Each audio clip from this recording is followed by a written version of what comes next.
그동안 중국인 관광객들이 메르스 때문에 발길을 끊었다가 요즘에 다시 돌아오고 있다고 해요. 이런 것들이 우리나라의 관광 수입 입장에서 보면은 좋은 거죠. 그런데 요즘 중국의 통화 가치인 위안화의 가치 상황을 보면 사실 중국인들의 구매력이 그렇게 좋을 수는 없는 상황이라고 하거든요.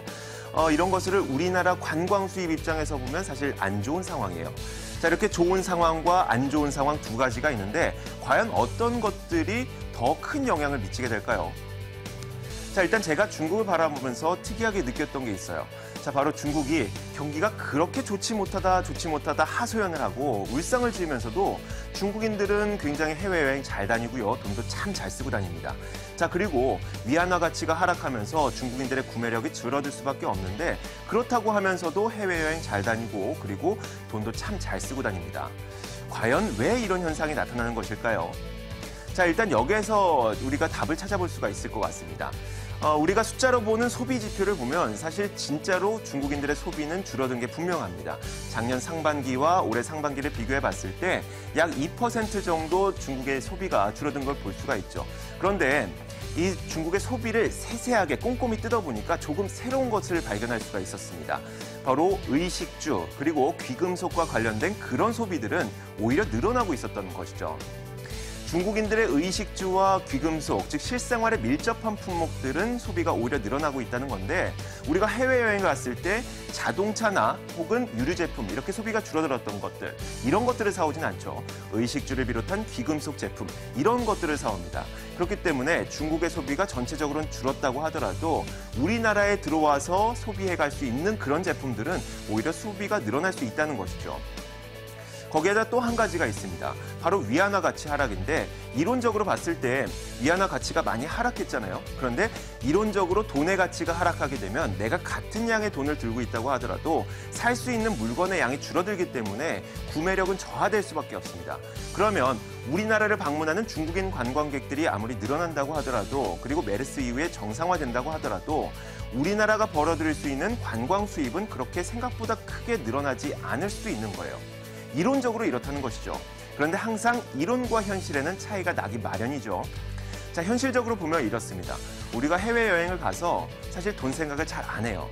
돈 생각을 잘 안 하고 게다가 환율을 감안했을 때에도 우리가 면세점에 가서 물건을 사게 되면 현지에서 사는 것보다 훨씬 더 저렴하기 때문에 면세점에서 많은 물건을 구입하게 되는 거죠. 그렇기 때문에 이 환율 상황을 감안했을 때에도 이 중국인들의 소비가 우리나라에 들어와서 줄어들지는 않을 거라고 보는 겁니다. 거기에다 또 한 가지가 있는데 바로 이런 거죠. 중국인 관광객들 가운데 우리나라를 방문하는 소득계층이 점차 확대가 되고 있어요. 예를 들어서 예전에 우리나라를 방문했던 중국인들의 관광객은 대부분 상류층이었어요. 부자들이었죠. 그런데 이 지금만 보더라도 중산층으로 소득계층이 확대가 됐죠. 그런데 요즘 농촌의 인구, 즉 중국에 있는 농촌의 인구의 소득 수준을 보니까 굉장히 급격하게 늘어나고 있다고 합니다. 실제로 지금까지는 해외여행과는 거리가 멀었던 이 농촌 사람들의 소득 수준이 급격하게 늘어나고 있는 것이죠.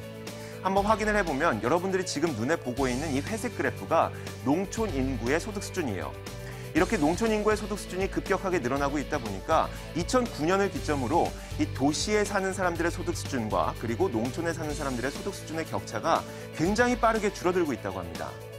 즉, 지금까지는 해외여행과 거리가 멀었던 중국의 농촌 사람들까지도 소득 수준이 올라가게 되면서 해외여행을 할 수가 있게 되고요. 그 사람들이 바로 우리나라를 방문할 수가 있게 된다는 것이죠. 결론적으로 정리를 해보자면 이런 겁니다. 물론 지금 경제 상황이나 그리고 환율 상황을 봤을 때 중국 사람들의 구매력이 떨어지는 것은 이론적으로는 맞습니다. 하지만 우리가 현실적으로 해외여행을 갔을 때 돈 생각 잘 안 한다는 점, 그리고 농촌의 소득이 증가하면서 우리나라를 방문할 수 있게 되는 중국인 관광객들이 더 늘어나게 된다는 점, 여기에다가 아무리 소비 지표가 안 좋다고 하더라도 중국 사람들도 의식주를 비롯한 귀금속, 즉 쓸 때는 쓴다는 점이죠. 이런 여러 가지 상황을 봤을 때 환율이나 경제 상황은 안 좋지만 이리 보나 저리 보나 이 중국인 관광객들의 소비는 아직도 죽지 않았다는 겁니다. 오늘 시장을 읽는 남자 이야기는 여기까지입니다. 앞으로도 여러분들의 궁금증 계속 받을 텐데요. 3가지 통로 열려 있죠. 머니투데이 방송 홈페이지 온마이스탁 시청자 게시판에 올려주시거나 혹은 카카오톡과 문자 메시지로 보내주셔도 됩니다. 여러분들의 많은 참여 기대하도록 하겠습니다. 시장을 읽는 남자였습니다.